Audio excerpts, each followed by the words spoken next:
Today we are still factoring, so let's go ahead and do a quick refresher. Remember yesterday we factored using the box method, so we took the inside first, and that was our product.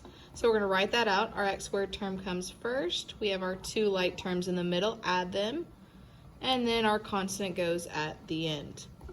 So now remember we figure out the outside, so we know x times x gives us x squared, and then we divide. 3x divided by x gives us a positive 3, negative 6x divided by x is negative 6. Check yourself, 3 times negative 6 is negative 18, so you're good to go.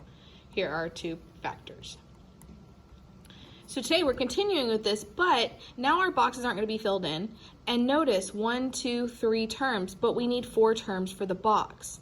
So we have to think about, remember this is usually comes from our two middle boxes. This is where that x puzzle is going to help us. We know x squared goes in here, and we know the constant goes here. So what we're going to do is we're going to take the coefficient, or the number in front of here, the 1, and multiply it by the 32. That goes in the top. Then our middle term, our 12, goes in the bottom. We need two things that multiply to give us the top, so multiply, and then add to give us the bottom.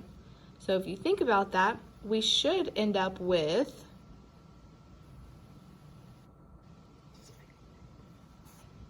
oh no, we can't think of it. So we can always make our table.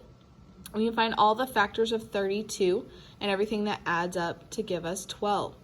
Okay, so to get 32, we can do 1 and 32, or we can do 2 and 16.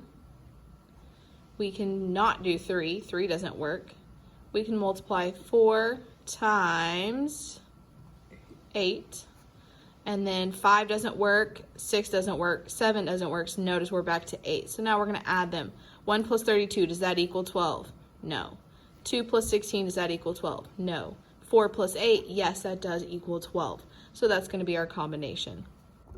So now we have 4x and 8x inside. And now it works just like we did up here.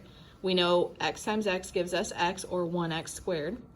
Then we divide. 4x divided by x is a positive 4. 8x divided by x is a positive 8. Check ourselves. 4 times 8 does equal 32.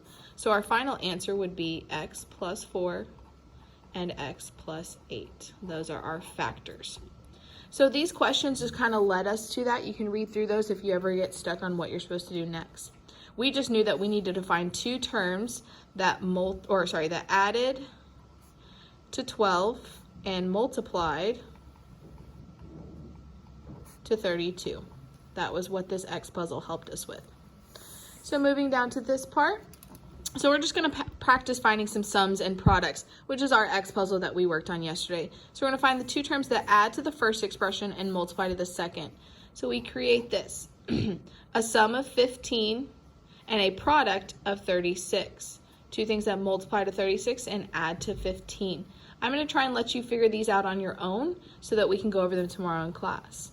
So we'll just set them up together. Sum of negative 4 and a product of 3.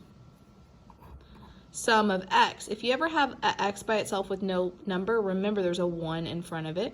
And then a product of negative 12. Sum of 0 and product of negative 64. So try and figure these out on your own, similar to those puzzles you did the other day. And then we'll do 7 and 8 in class together.